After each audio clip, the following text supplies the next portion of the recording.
what about the effect on your health? This is a very interesting study by Dr. Ramesh Manocha from Australia, and he tested 350 Sahaja Yoga meditators, and he compared them to a group of people, a mixed group who practiced all sorts of meditation, Hatha Yoga, mindfulness meditation, and so on, and the Australian norm, and the norm consisted of thousands of people. What he found is the Sahaja Yoga meditators were better in their general health, in the social function, and in their mental health. They weren't better in the physical function, but that's because Sahaja Yoga is not a sport. Then he tested, what makes them better? So he tested, is it the hours they meditate? Is it the amount of mantras they say? Is it how many meetings they attend?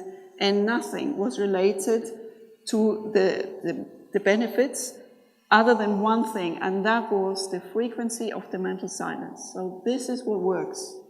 And here you see the national average.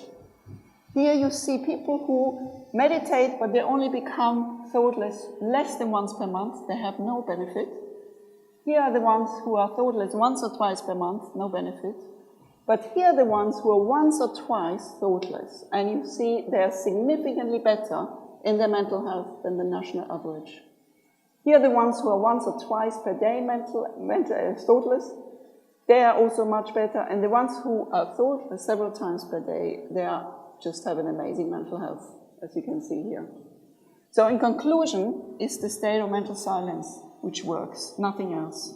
But what this means also, that means if you meditate, you need to find a meditation which teaches you to achieve the state of mental silence. Otherwise, you have no health benefits. He found exactly the same on general health, so this is physical and mental health, so exactly the same. This is the average. These are people who are thoughtless several times per day, a significant improvement of their general health, and so on. And then here, if you meditate for years, you never go thoughtless, you may also not have benefits, so you have to try a bit harder to get there. Then he measured exactly the same on a questionnaire which picks up anxiety and depression in the population. And what he found is the yogis were significantly less distressed on this questionnaire, so they're far less likely to be anxious and depressed. And again, the benefits were associated with the frequency of the thoughtless awareness. So here you can see those who are several times per day thoughtless, they are in the very low risk category. So these people will never become depressed or anxious. And then it goes down, so the less often you achieve thoughtless awareness, the less protected you are against depression and anxiety. This is a study by Simon Golochaikin, where he looked at the personality of yogis versus personality of non-yogis.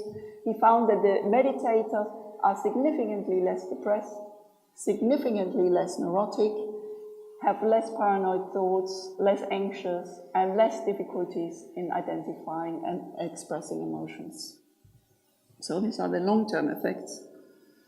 So in conclusion, Sahaja Yoga meditation has a significant effect on your health, but the benefits are associated with the state of mental silence. So that's the key thing. And that's what you should be aiming for. The more often, the better. Now, what are the effects on the illness?